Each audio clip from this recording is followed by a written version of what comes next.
Well, I do a different job now. I'm a delivery manager on the West Coast South at Watford. Just do rostering and that basically. I'm the delivery manager up there. I come under the senior delivery manager. We do the rostering between Euston to Crewe. But I started on the railway in 1978 as a bricklayer apprentice, and then just carried on through. They shut the yard, and then we just changed in doing the re-signalling projects and that, and overhead line projects. And then I left Baltwars and I went back in the building game. Then I come back, that was years ago, so I started in 1978. So apart from about 6 months I've been on the railway all my life. What I want to do now is go to the day when you were involved in that traumatic incident. Mm-hmm. And I just want to talk about running up on that day. What had you been doing before all of this happened? No, look, just watched a bit of telly, I suppose. Went out with the kids, done a bit of shopping, come home. Just a normal Saturday really, shopping, home, bit of tea, and just got ready and went to work. Originally I'd asked for that weekend off. Can we just then go back to the day that this traumatic event happened? Right, well, we used to get there. I used to go up in the signal box. Of course, they'd had a couple of incidents, and used to have to make sure the signaller put his reminders on and all that. Then they used to grant us a possession so we could get the engineering work done. And then I think it used to be about 1 o'clock in the morning, all the station used to shut down. And then they'd start all their engineering work. We'd have work going on, but the majority it took when it was all shut. What did you first see when something started happening? Well, what? I'd just give so much of the possession back to the signaller. And then I heard an explosion and a flash. And then a bloke shout out, "Someone's been electrocuted here." So what I'd done, I had a fair old way to go, and I just put speed dial on my phone and I went straight back to the signaller. And the signaller went to me. He said, "We've had a fuse blow up here." And it wasn't very professional, it should have been, "This is an emergency call." But I just said, "Yeah, we've had a bloke electrocuted." And then I told him where I wanted the ambulance brought in. Why they would say, if he's been electrocuted, he ain't going to be. Just discussed where I wanted the ambulance brought in, basically, and I'd meet the ambulance. And as we come out, it used to be a thing called the finger, and we used to have a scaffold there. Well, there was a scaffold there. And then as I was running up, I stopped, and I said, "Where's the first aider?"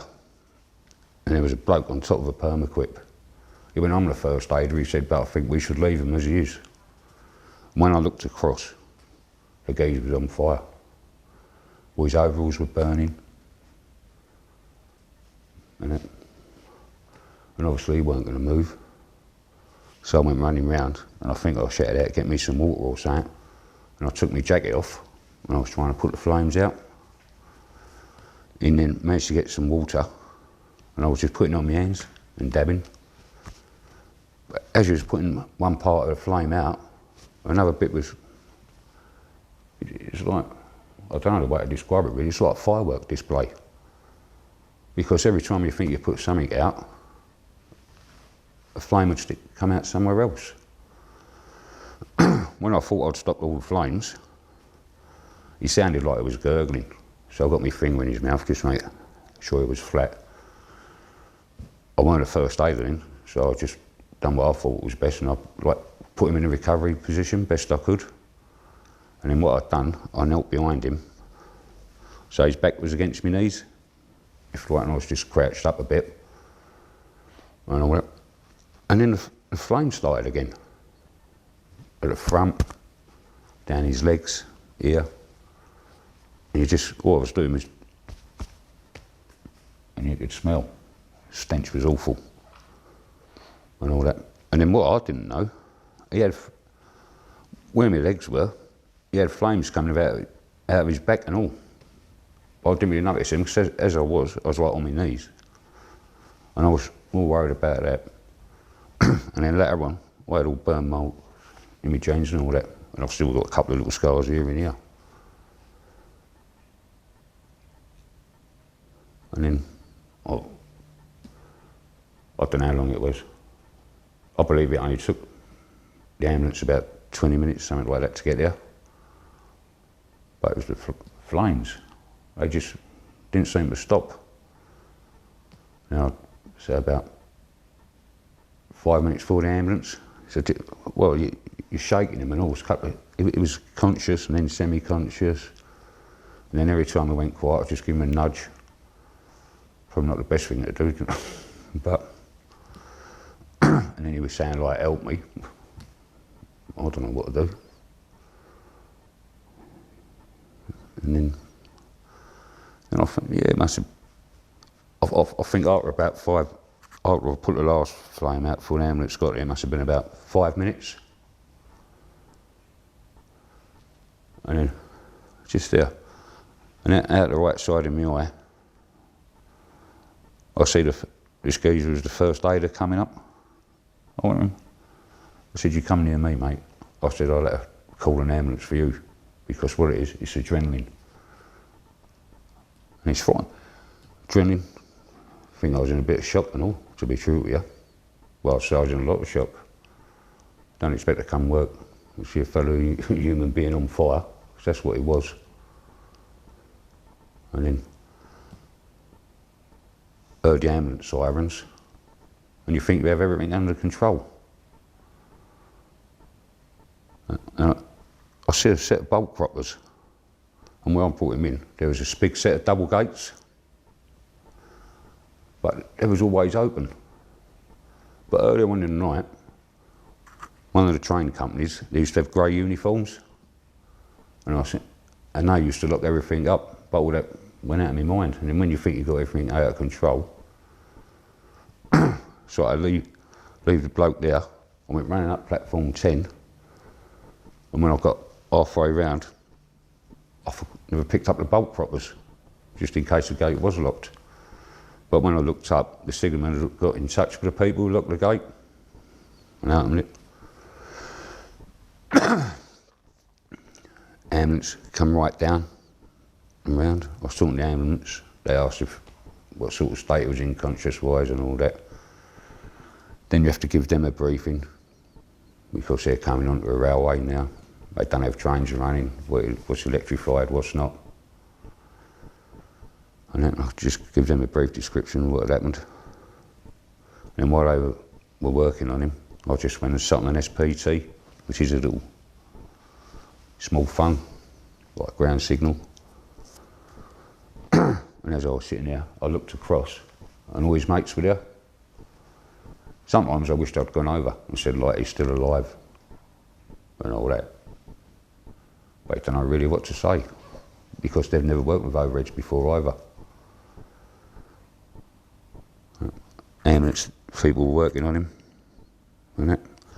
Then he said, they couldn't have been there that long, I don't think. Probably 10, 15 minutes max. I suppose they just wanted to get him. Then I give him a hand to carry him out on a stretcher. The ambulance went away. And that was about it, basically, really. Come back down at the station, and it was like a ghost town. Everyone disappeared.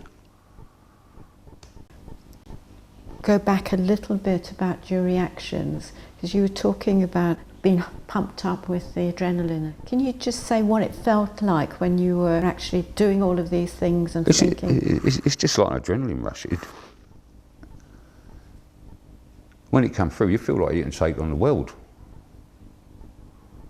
Well, with me, I was oblivious to anything happening around me,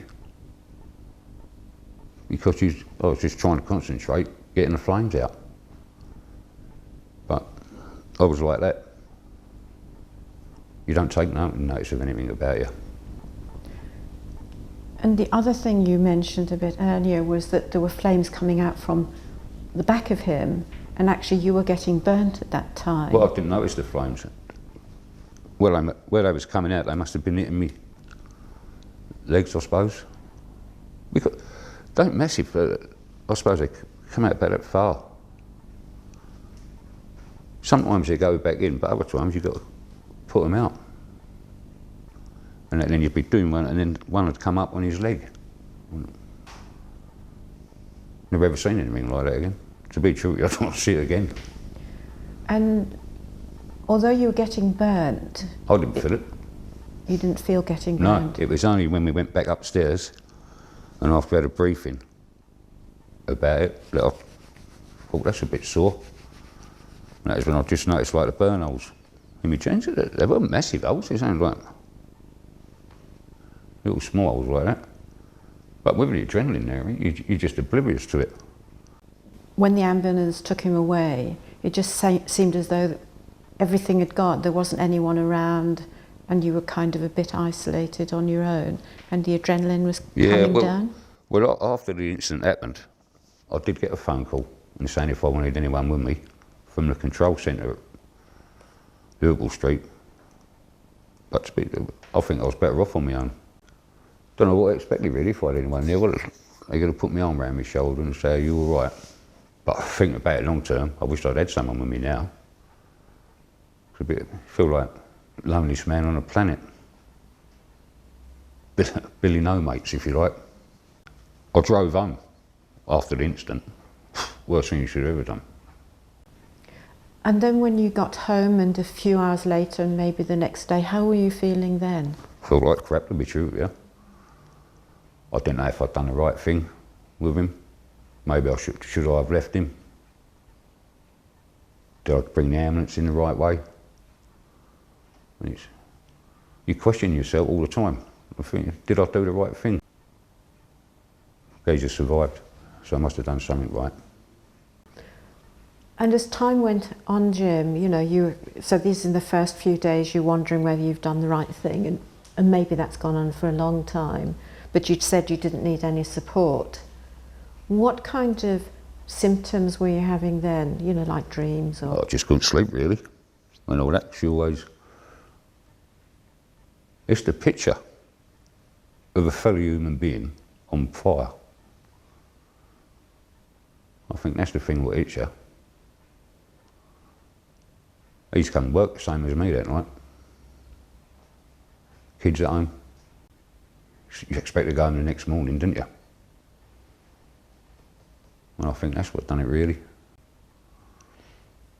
I was a bit better after they had the main inquiry and all that, because I did get a phone call and they said like, everything I'd done like was textbooked.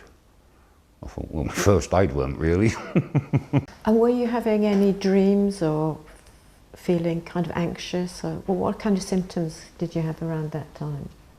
I was quiet. Didn't hardly say anything to the wife and all that for a few weeks. I used to go to walks on my own, just wanted to be on my own company. So I knew I was being miserable, sort of thing. It weren't fair on him really, and that's why I used to take myself off for a walk and all that. And the missus might talk about it sometimes, and then you just stare into space really. So you don't, you know, I ain't saying everyone will react like me, but that's how I reacted. Struggled to come to terms with it. Were you having any dreams or nightmares or flashbacks of this? Used to get a lot of flashbacks. Like even now. When I first see him, I can still picture that. If I was an artist, I could draw that. And is there anything in particular that causes you to have a flashback? What might trigger it off? Like bolt croppers or anything. Just, I ain't as bad now, but when it first happened, burnt stuff, cooking. Because the stench is terrible. And my clothes absolutely stunk. I mean, it looked like he'd been in a room just full of smoke. It's when I was driving home. My car stunk. It's just things like that you pick up on.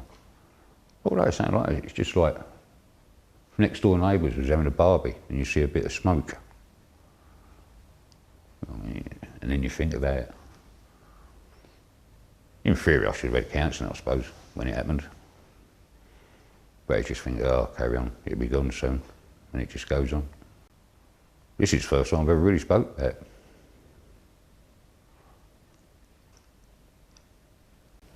Long term, do you think there's been an effect on you that has changed you in some way? I think it changed me as a person. I didn't have a lot to get up and go. Didn't want to do anything. All I'd done was go for a walk. Just be on my own. If the missus come home, I didn't particularly want to be near the kids sort of thing, because I just want to get my head straight. I can't remember, 20 odd years ago it was. You know? And it's the first time I wanted to talk about it. So to me, mate, I must be getting better. That's my way of thinking anyway. I think I only told my missus about it a few weeks ago, in the summer. I think I told her about it. And if you're thinking about what managers should do and colleagues should do to help people in your situation? They should come around and visit you. You know what I mean? So you still feel like a part, a member of the team or whatever. After duty care, because it's something, it may always happen.